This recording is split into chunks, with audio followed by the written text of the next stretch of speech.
The U.S. Marshall Islands. I feel like we've all seen something about the Marshall Islands somewhere on a map before. But today we have a story. Actually, it was submitted into True Scary Story a long time ago. We ended up getting some kind of strange audio quality there. It was not the best.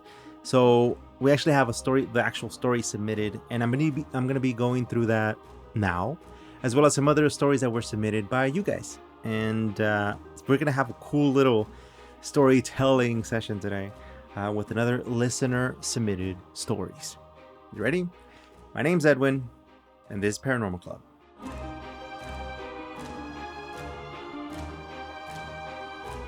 Spookies, welcome back to another episode of Paranormal Club. It's been a bit, it's been a while, but just in time for spooky season, we got some really good stories.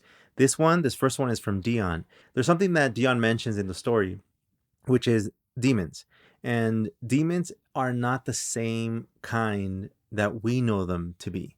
Because you might have good demons, you might have bad demons. So just to keep that in mind as we listen to Dion's story. This story is about my aunt who was pregnant with my eldest cousin. She lived in the Marshall Islands before she moved to the States. In our culture, when a woman is pregnant, she is not to be left alone at night. It was a big no-no. Everybody knew this. The reasons for this is because we have this ancient demon who likes to hide in trees and only come out at night. I don't think we have a translation for what we call the demon, but whenever you say this demon, people from the Marshall Islands know what you're talking about. My aunt was really going through a tough time because my uncle, her husband, just started working for the airport as a mechanic, and he was just under probation. And my aunt was hearing footsteps walking down her hallway to the living room where she was sleeping at. Or she would wake up in the middle of the night and feel like someone was standing over her, scratching her body after her and my uncle argued. She would hear someone calling her name.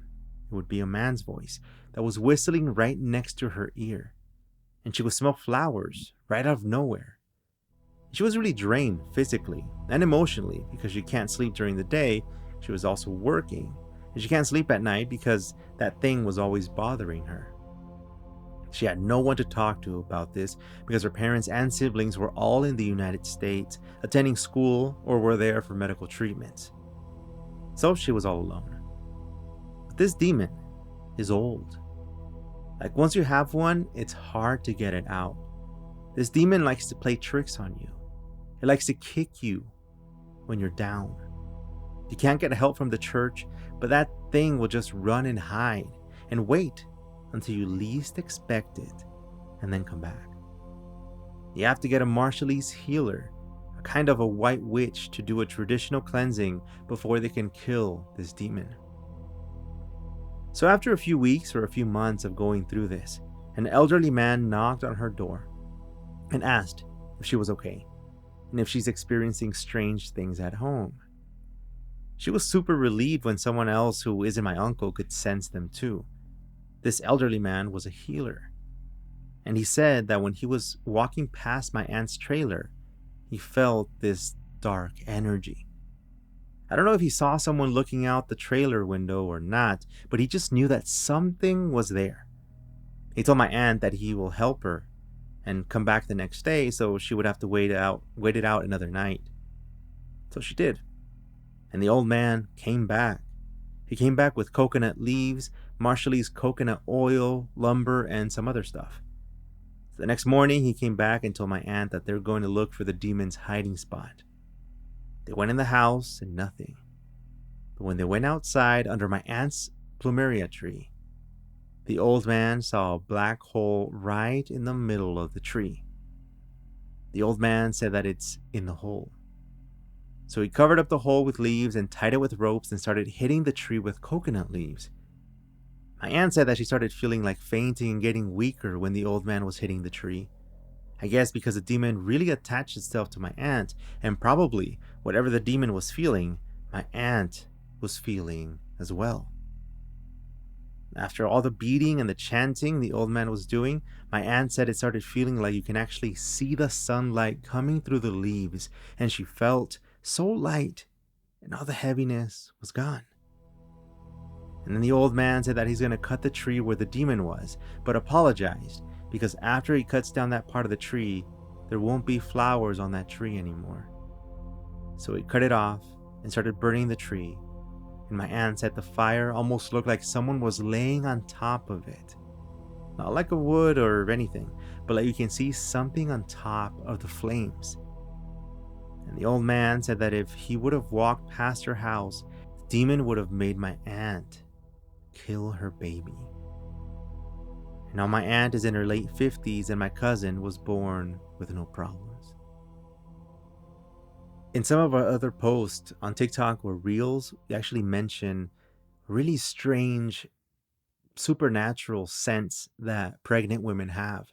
So if you have any pregnancy stories, weird things that happen, or ghostly kind of sightings, or feeling like somebody's there while you've been pregnant, or before, or a little bit after, please, please, please, please send in your stories because we're looking for this kind of story. I know it's very different, but I don't know anything about this and I'm very curious to know if you have any. So send them in. This next story is from Amanda. Thanks a lot, Amanda. We see Amanda a lot around the comments and some of the, one of our very loyal listeners. So glad that we have a story here. Here we go. It says, hey, Edwin. So I made a comment on the We Can See Ghosts listener submission episode of this podcast about having a work ghost or a ghost from my teen years. The one from my teen years is a long one that I'll submit separately, but I wanted to quickly share the ghost work story since you asked for that kind. Here it is. I work for an advertising company in the accounting department. It's a 2-story building with an elevator. When I first started, the department was downstairs. The area we're in now is upstairs. But before we moved to it, it was empty. It had been leased to a small business, and when they left, it sat empty until they decided to move accounting up there. Before we moved, there was one day after 5 p.m. where I needed to make copies and the printer downstairs was not working, so I came to the one that was upstairs. Out of the corner of my eye, I saw a man walk up from the area that was empty at the time, carrying a briefcase and wearing a bowler hat. You know, the one with the old-fashioned hats from the old days? I remember thinking that's odd, and walked to the hallway to see who it was, because I knew no one should be in that area. It didn't take me but a few seconds to reach where he was, and should have been able to see him either going down the stairs, the elevator door closing if he'd gone in there, and hear it too, or him walking through the double doors at the end of the hall. I did not see or hear anything. I walked to the doors and saw no one in that room.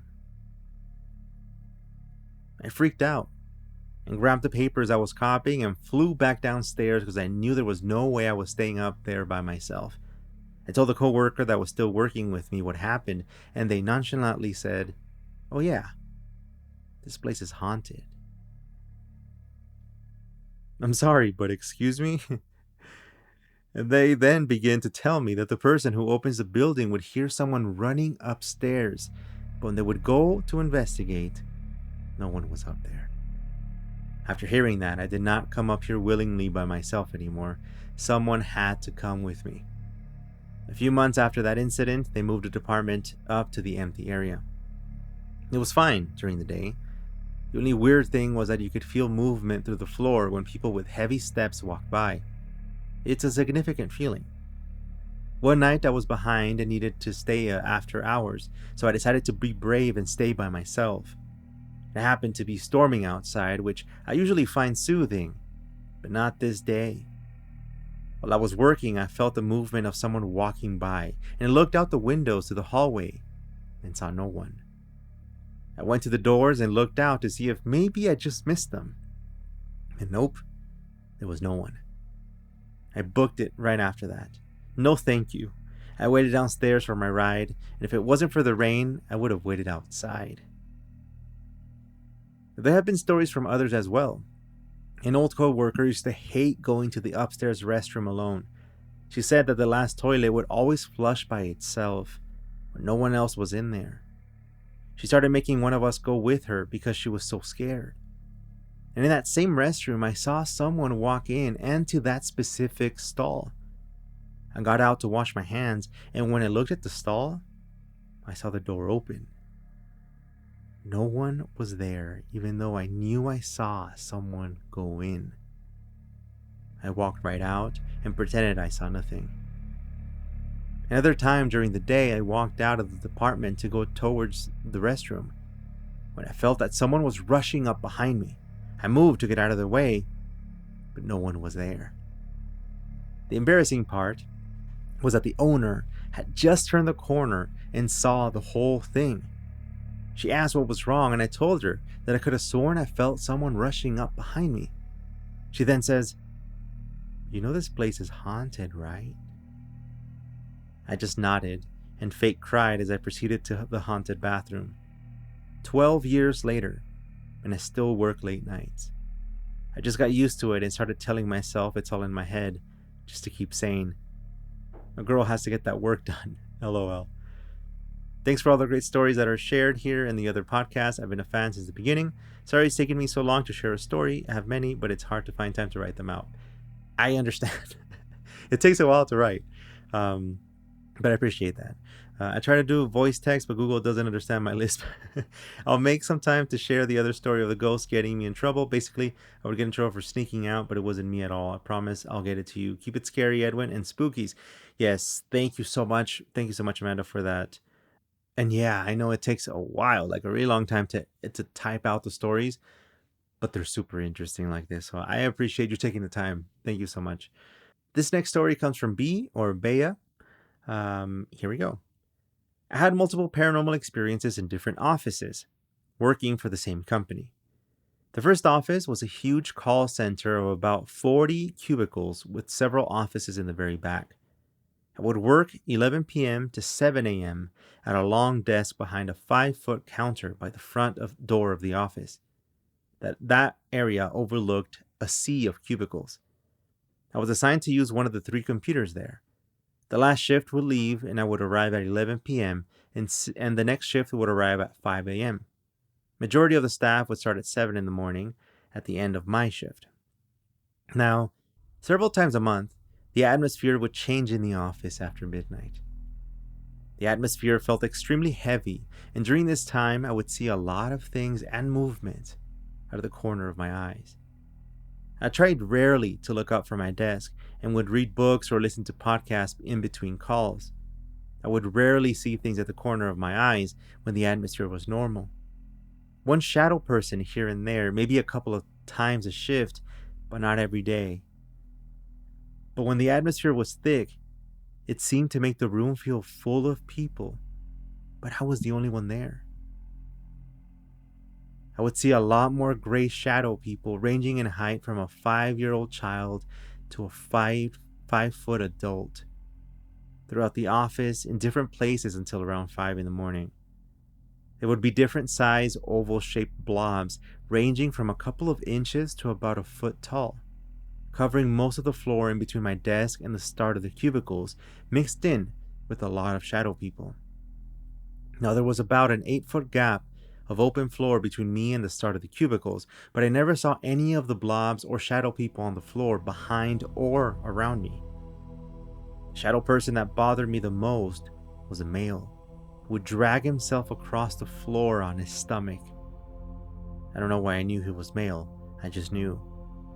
The man was maybe 5 foot or just over, all in one color, medium light gray, like all the shadow people and the blobs. At the corner of my eye, I would always see movement. The man on his stomach, one arm stretched out in front of him, dragging his body forward. You never saw the same arm. It changed between the left and the right each time I would see him. When the atmosphere was heavy, this man was all over the office, coming and going in between the cubicles, and either going right or left on the floor between my desk and the start of them. One night I saw the man, directly right of me, crawling into my space. It was the entrance to my desk, and as soon as I saw him, I threw my feet up on the chair next to me and looked all around me to see where he went. I could not find him. I did not put my feet down until I had to go to the bathroom or go to break. I would only set my feet down on the floor while sitting at my desk when the 5 a.m. shift came in.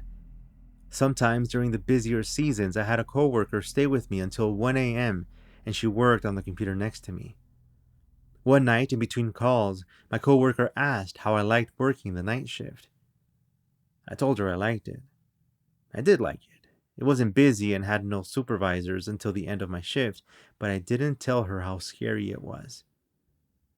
I could not tell anyone, or they would think that I was crazy, and the office rumors would start. She then said to me she could not work my shift because of the man dragging himself across the floor. I became flushed and upset, and I told her I saw it too, but we never spoke of it again. Another experience I had was when I had a migraine, and I needed to close my eyes for a while after taking some aspirin.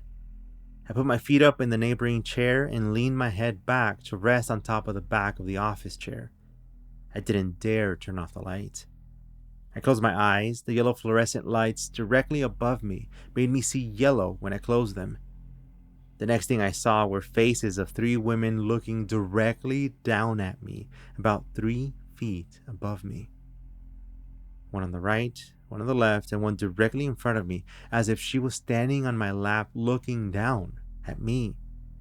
They were yellow in color from the fluorescent lights. They had long hair done up like Victorian women, and I could see their lips, nose, and eyes, but it seemed just out of focus where I could not see their whole faces. I opened my eyes immediately, put my feet on the ground and sat up. I looked around the room and no one was there. Not even the shadow person. It was not one of those nights with heavy atmosphere, though. Otherwise, I would have never closed my eyes. My head was still killing me, so I put my feet back up and leaned my head back. And as soon as I closed my eyes, the faces of the 3 women were inches from my face. I panicked and opened my eyes, and I would just have to work the rest of my shift with a migraine. The other experiences were in an office building about 5 blocks away. My employers decided to have the employees work remote from home. This was 2 years before COVID hit in 2020. I was one of several employees that was not able to work from home, so they found a smaller office on the 9th floor in an office building across town. The first office was just off the elevators to the right at the end of the hallway. It was a corner office with a huge beam going down the corner of the room, next to 2 exterior glass walls. I was assigned to the spot to the right of this beam. It ran from the floor to the ceiling, rectangular in shape, and about 4 foot in width on each of its 4 sides. I did not like the corner beam. It gave me a bad feeling. So one night, I had another migraine. I took some medicine, put my feet up in the neighboring chair, and leaned my head back, resting on the top of the back of the chair. I had a timer on my phone for a 15-minute break, and I fell asleep, and then awake suddenly.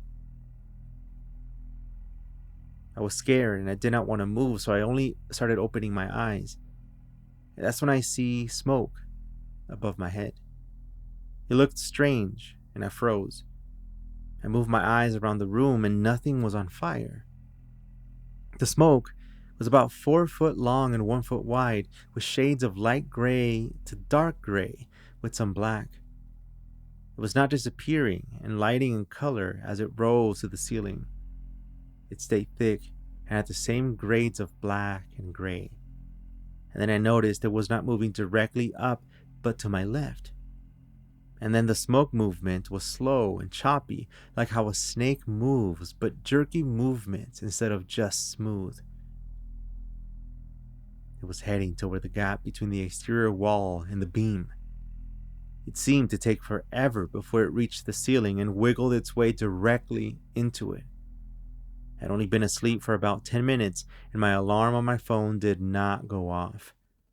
I was wide awake, and I was not dreaming. My employers moved us to a smaller office 2 hallways behind the elevator. About 6 months later, more employees started to work from home, and they needed a smaller office.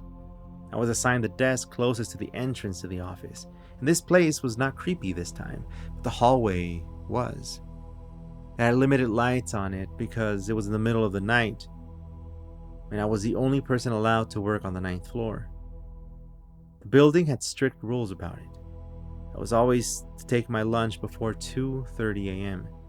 The atmosphere would change in the hallways after 2:30. It would become heavy and creepy, like you were being watched or followed. And one night I had a really long call, and when I finished, I realized it was past 2:30, and I had to pee really bad too.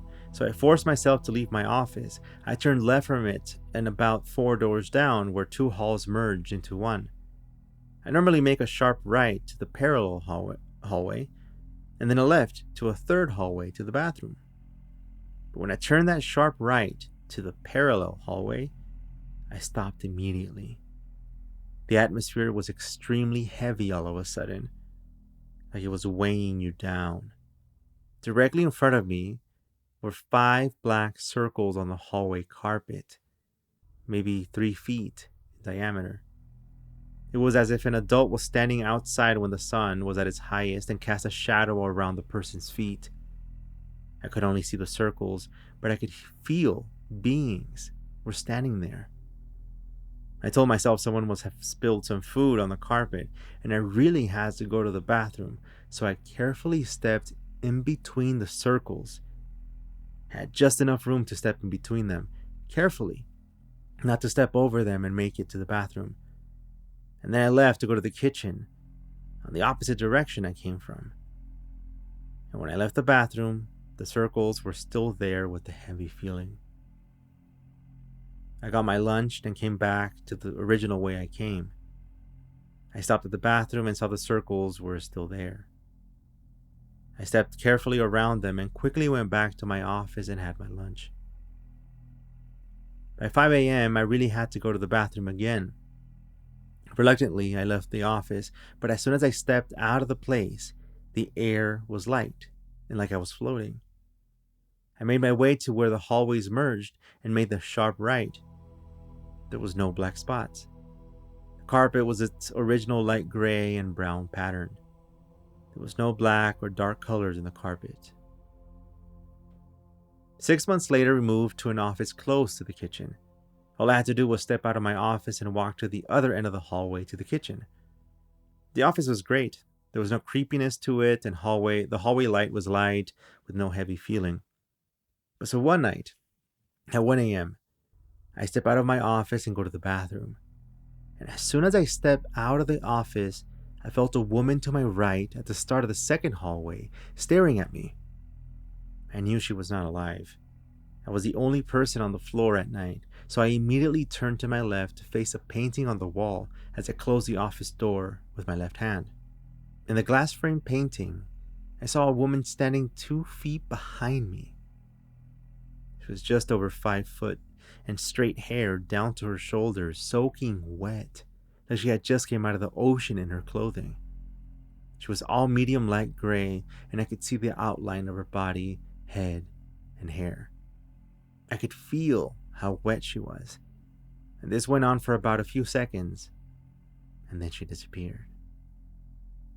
Once her reflection disappeared from the glass frame, I reluctantly turned around and she was gone. I felt like she wanted to know what I was doing there, and that she was not going to harm me. I hope you like the stories. They are a little strange. But yeah. I know that this happens. I think it's the first time that we actually really get a story about creepy things, like creepy, I would say like abnormal, weird figures and stuff like that are actually like straight up out of a horror movie. But there's something that I feel we kind of ignore, and I want you guys to think about this as you go your day-to-day lives, because sometimes we see things that make no sense, as in things that just have no logical explanation to how we can even see that. For example, when we see an object floating, there's no reason for it. In the last episode for this in the show, I talked about how my cousins, actually the story that I mentioned about the floating ball was actually from my cousins. They shared it in the Spanish podcast called Terror Historias Reales, which is kind of like the Spanish version of True Scary Story. But in it, they describe this floaty thing, like a a white spongy ball that's floating down a hall and kind of disappears under a bed. And it wasn't seen by just one person, but multiple people. And they were all like, "What is that?" So they actually looked to see what it was because it was something physical, something floating. And I think the very first time, this is what I would call like the uncanny, or just there has to be a word for it, where we see things that just make absolutely no sense. The dark spots, right? One time I was doing, we were going through a ghost tour in Portland, in Oregon, and we're in this parking lot where there used to be this house there that got burned down, and some of the reasoning behind it was very, I guess, paranormal in nature. They had no explanations to why it was triggered, why it happened. And as the guide was telling the story, I kind of look out of the corner of my eye to like, I see something. So I look, I turn my head. And we're at the standing of this parking lot. And on the bottom of the parking lot, I see what I would call like a little pond, like a little lake. It just kind of, and it kind of disappears, like a little splash. I guess I could describe it as that. Like, imagine you spill some water on a dark, like a black pavement, and it kind of makes that darker spot and it vanishes. That's what I remember seeing. And I looked, everybody looked at me, and I'm like, did anyone else see that? And one of the other guys was like, kind of, like there was something strange, like I saw like a shadow. And I'm like, I felt like I saw like a little pond, like a little puddle form and vanish. And the guide was like, was it like a portal? I was like, a portal? Like I had never, I mean, at that time I had no idea what a portal was. But it made me think of that. And I'm like, it could have been a portal. Sure, it could have been a bunch of other things. But my point here is that when you see all these things that don't make any sense, our mind is quick to just take them out of our memory. Like it's quick to just be like, that never happened. There's no explanation for it. Didn't exist. And like we just kind of explain it away and that's it. It's gone. Some of us though, I feel have an ability to actually remember, like see this, acknowledge it, and say, no, there was something weird there. And I think that those of us who can see that are those who, are have heard about this stuff through either, paranormal accounts, in books and movies, something that just raised our awareness that, hey, I saw this in a movie once. So your brain kind of sees like, oh, this is actually happening. So it's just a thought. There's actually another there's a bunch of explanations that can go with the weird stuff, the uncanny, the strange things that we see. If you look at somebody's face and suddenly they have four eyes or three, and then it goes back to two, you're just gonna ignore it. You're gonna be like, ah, something's wrong with me, right?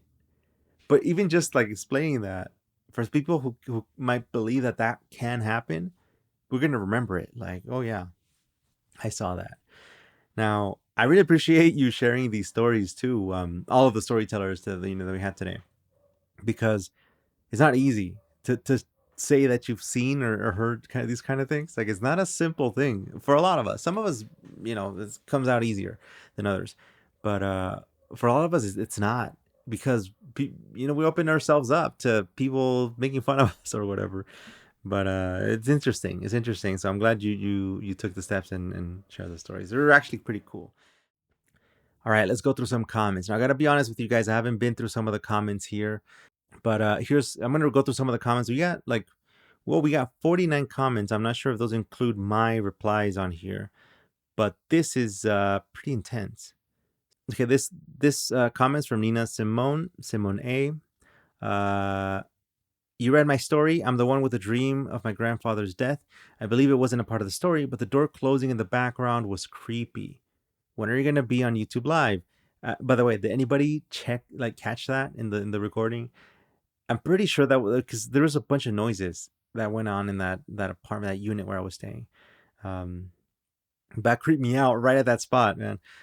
Anyway, keep checking in on Thursday, and so far nothing. Are you still out of the country? Be safe. Actually, yes, I'm still out of the country. I'm in Vietnam right now, and it's really noisy here, and it's really hard to get stable connection for like streaming kind of thing. So I've been struggling with that. Also struggling a lot with, like, you know going online and like checking the news and stuff because it's pretty rough out there, you guys. Like it's pretty intense. I want everybody to stay safe, as in like healthy and mentally like take care of yourselves too. Because, I mean, for me, my work is online, so I need to go in there, but I don't need to go on all this other stuff, right? But I do, and it gets pretty rough. So I've been kind of like avoiding all that stuff for a little bit. But yeah, for the live stuff, I'm gonna set the date there. That way we know, like, for the next one. That way when you log in and you go to the paranormalclub.com and you check, it'll tell you the actual date when I try it, and it's gonna be like for sure day when I have like a stable internet connection and we can actually make that work. But thanks a lot, Nina, for that. And yeah, we're keeping safe over here on this side of the planet. Hopefully, I get back to the Americas, on that continent pretty soon. This comment from Marissa says, "When I was a small child, we would go to Purenchecuaro, Michoacan. It's a small town of San Jeronimo. We would stay at my maternal grandma's house, now right up the street, stone streets not paved. There was this massive old tree. My brothers and I would walk past it to get to the little market, which was maybe a couple of blocks away, to buy candy or snacks. Well, I would look at the tree and get this eerie feeling. My mom told me that the devil had been seen there at night. Stay spooky." That is creepy because we all have a. Plus, so try to get to two thoughts out at once. It's creepy because we've all had that like weird corner house or like a weird tree or a gate, like a gate to an entrance to somewhere where like that's known to be haunted. Um, well, they say it's haunted for a reason. So like maybe the devil had been there. And also, I was gonna mention also the little market with buying snacks. In Mexico, man, this is one of the things that I miss the most. Is just going, like, just getting, getting a bill, getting some money, and just going to the store to see what you want to buy. Just I used to buy as a kid, because I used to have little arcade kind of things. I used to buy like gum, some like spicy gum, spicy. I don't know what they call them anymore. Picafresas is what I knew them as. These little spicy, gummy. Imagine a gummy bear, but not a bear, and covered in like salty chili. I don't know. It's gonna sound to people. My mouth is watering right now. It's gonna sound really weird because people who are like, "What the heck is that candy? Like what?" Um, but I would get some of those, like as many as I could, and then still be able to afford the little machine, little arcade, to play like those old, cause they had those old school games like Super Mario and uh, Metal Slug, and it was the best, man. So whenever you mention little markets like that, little shops, this is the best. Oh man. Anyway, thanks, Marissa, for the comment. Sabina James says, "Hi, I'm not sure if you noticed behind you or above your head your curtain.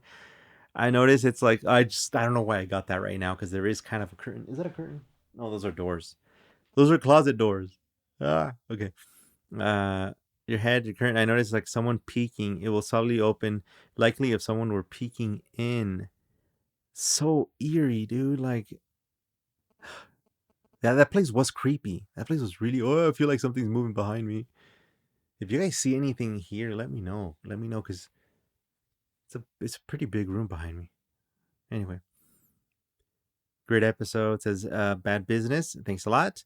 Oslo says, "Oh, I love this podcast so much. Whenever I hear you on any podcast, I know it's gonna be a good time. Regarding the devil boyfriend, it's giving me origins of a genie. LOL." Thanks a lot, by the way, for the comment. I just made a weird laugh, but yeah, like it does kind of give those vibes. I actually replied to this. Did I reply to this? I did. I think I did. Oh yeah, because the story I did reply, and that story specifically is when the devil can grant wishes. Really cool. Ghost Girl left a bunch of hearts. A no ghost. Okay. Thanks a lot, Ghost Girl. Oh, is it like the Ghostbusters logo? Cool. Uh, Gigi or Gigi? Probably Gigi, right? Gigi. I would say Gigi. I'm the most famous person in this country. I know I have never been in. What? The I am the most famous person in this country. I know I have never been in. Okay. Thanks a lot for that. Thanks a lot for the comment. Torres Ricardo says, I thought duendes were dwarves or gnomes. Actually, yes. It's the thing is that the definition, what we know as duendes, is, I mean, it could be a dwarf, a gnome, goblin, little creature. It can, because there's so many different versions of this in other cultures. But yeah, actually, it's good to call this out because, um, yeah, you could call them dwarves or gnomes, even though they're a little bit different. But yeah, like it's a similar thing. The thing is that for a duende, we might know them as uh just a little person that walks around and literally that's it. Other people have said that they wear a little straw hat, at least in South America, that they wear a little hat. Some of them are said to wear like a kind of a hood. Others say that they're very playful. Others say that they're evil. Others say that they steal things. Others say that you need to give them things. Um, says, yo, I know about the paranormal, but not any stories, and I like the podcast. Thanks a lot, X and HW24. I appreciate that. Tomas says, I Tuxpan to great stories. Are you going to do the live readings again this year? Trying to make it a Halloween tradition coming out to see your live readings. You know what? Yes, let's just do that. Let's do that, Tomas. Like, I think we should, let's just do it. I'm going to set a date so that people know when I'm going to do my lives for Halloween. I think those are really cool. I really want to dress up, but I don't have anything here. Hopefully by the next place where I am, I get to dress up and be all like Halloween mode. Because right now I don't have anything Halloween. Oh man, just feel like I'm missing it. Um, Phil says creepy. it was a creepy episode, by the way, Phil. But we got a bunch of more comments on here. I'm gonna get through all of them during our live stream. I promise, I promise. And you want to read yours if you left a comment here, and you want to see your comment. I'll link to it so you can see the replay of the live because there's so many on here that I don't feel it's right to not read them out loud and at least not respond. You know what? That'd be a cool thing if I respond to comments during live, like a live TikTok or Instagram or whatever, and make our YouTube lives more like, like a live, like a YouTube live. This is different, right? When you go on TikTok and Reels. Anywho, but that's all I got for you today. Please send me more stories. I do have a bunch to go through as well. So we've been kind of organizing them into categories, but those are the stories that were submitted for our other show. So if you want any specifically for here, right now I'm looking for stories that have to deal with pregnancy and the weird supernatural things that go along with that. So if you know, like if you've been through something, or if you know of somebody who has, and you feel comfortable talking about it, because it might be kind of something sensitive. Remember, you can always send me your stories via email and ask me not to share your name. And I won't, Edwin@scarystory.com is my email. You can get a hold of me there. There's also a link in the description of this episode. And there's also a link so you can get a true creepy mystery in a newsletter every week. It's kind of like a blog style kind of thing, but it's like me sending you something that I found that's not going to be a part of a podcast, or maybe already was an episode, but it was like a really old episode. And it's something that, it's going to be super creepy. So in case sometimes you're just looking for something to read, you don't even want to watch anything or anything, sign up for the newsletter. You can find the link in the description, and you get something there. It's completely free. So you can get more content, more stuff that I'm doing over here. But that's all I got for you guys here on Paranormal Club this week. Please come back next week. We're gonna be doing this. I'm doing like the best I can to get all these episodes out weekly. Submit your stories so we can keep it going. And then also, if you want to hear different things, different kind of material, you want me to go on a ghost hunt. Actually, I don't know if I do that. I think it'd be cool to go to a haunted place and record there and tell you the story of the place. Now that's cool. I don't know if it's been done before. Probably the Watcher guys have done it, right? I don't know. Either way, I'll be back next week. Thank you very much for listening. Keep it scary, everyone. See you soon.